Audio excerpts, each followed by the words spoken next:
Hello and welcome to this video learning series of AutoCAD. Today we are going to learn how to set units in a drawing before we start working on it.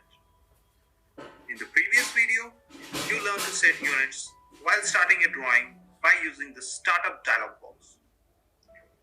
But if you are drawing sketch in an existing template or in a new template, you need to change the format of units for distance and angle measurements.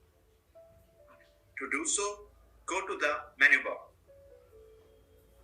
Okay, we don't have the menu bar here, so I need to click on this down arrow in the quick access toolbar and then choose show menu bar option from this flyout. Now you can see that menu bar is displayed here.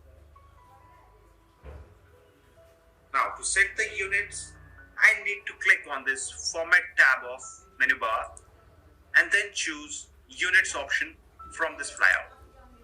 You can see that as I choose the units option from the flyout, the drawing units dialog box is displayed. Let me close it. The other way to invoke this dialog box is using the application menu. So click on the application menu and then hover your cursor on the drawing utilities. Next, choose units option from this flyout. Again, the drawing units dialog box is displayed. I close it again. The third way to invoke this dialog box is using the command line. So type UN in the command line. UN is the command alias for units. So after typing UN in the command line, press enter. Again, the drawing units dialog box is there. Now let us discuss about the options available in the drawing units dialog box. The type drop-down list available in the length area of this dialog box allows you to select the desired format of units. You can select any of the formats from this drop-down list depending on your requirement. If you are an architect and you want to work in imperial units, you can select architectural option in this drop-down list. If you want to work in metric units, you can select the decimal option from this drop-down list. If you have some work related to engineering field, you can choose the engineering option. Next thing is this precision drop-down list. So when you start AutoCAD for the first time, by default, this precision drop-down list is set to 4 decimal places, like this. So what does this precision drop-down list do? This drop-down list sets the number of decimal places or fractional size displayed for linear measurements. So to get a better understanding of this precision drop-down list, let me draw a line of length, say 23.125 units. Keep in mind the precision is set to 4 decimal places in the dialog box currently. So I'll escape this dialog box by clicking on OK button. Now let me draw a line of length 23.125 units. So what I'll do is I'll type L in the command line and press enter. Now as you can see, the command line is asking me for the first point. So here's the first point. Now I'll draw a straight horizontal line measuring 23.125 units. So for that I will type 23.125 in the command line and then I'll press enter and escape once. So you can see a line of length 23.125 units has been drawn on the screen. Now if you remember, the precision in the drawing units dialog box for length was set to 4 decimal places. So if I measure this line using the distance tool, let us check what is the value. So to invoke the distance tool, you need to type TI in the command line and press enter. Now the command line says specify first point. So I'll select the start point of this line and the command line now asks for the second point. I'll select the end point of this line. Now if you can see, the distance value is 23.1250. And why is it so? Because the precision in the drawing units dialog box for length was set to 4 decimal places. Now let us invoke drawing units dialog box again. For that, I'll again type UN in the command line and press enter.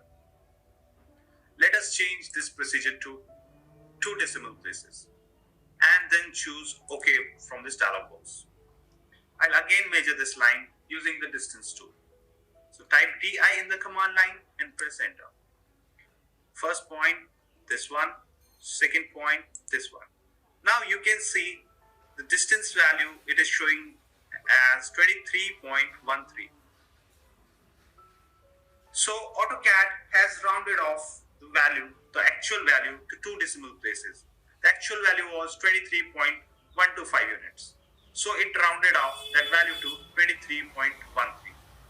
So this is the role of precision in drawing units dialog box.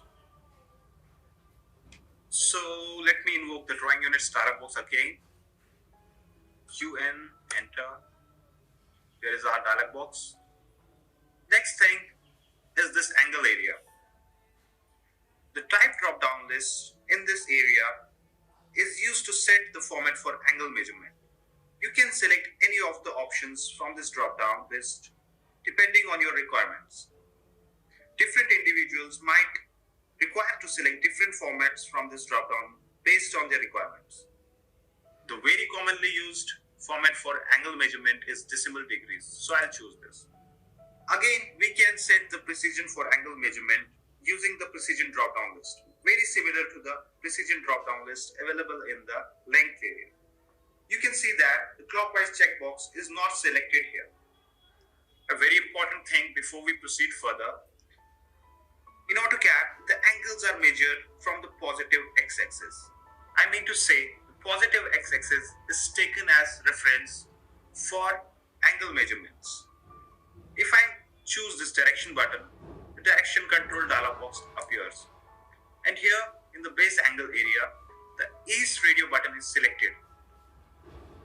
It means the east direction has been taken as reference for angle measurements. And considering the 4 directions, east, west, north, south, the east direction coincides with the positive x-axis. So positive x-axis is taken as reference for angle measurements. So let me escape this dialog box by clicking on this OK button. Any angle values measured in anti-clockwise direction with respect to positive x-axis will be taken as positive values, and in clockwise direction will be taken as negative values. We can reverse this using this clockwise checkbox. By default, it is not selected, which means AutoCAD will consider anti-clockwise angle values as positive. If we select it, now AutoCAD will consider clockwise angle values as positive. Next thing is this insertion scale area. This area is used to set the units for inserted content like blocks and drawings. Suppose the block you want to insert in your current drawing was actually drawn using the metric units, and you want it to be inserted in imperial units. So what you can do is you can choose inches from this drop-down list. So now when you insert that block in your current drawing, it will be inserted with the measurement units as inches. You can also set the units for intensity of photometric lights in the current drawing by using this units for specifying the intensity of lighting drop-down list. You can choose international or American lighting units from this drop-down list. So after making all the necessary settings in this dialog box, choose the OK button to exit it. In this way, we can set the units in which we want to work before we actually start working on a drawing. I hope this video was helpful for you, and now you'll be able to set up your units before you start working on a drawing. So thanks for watching. Take care.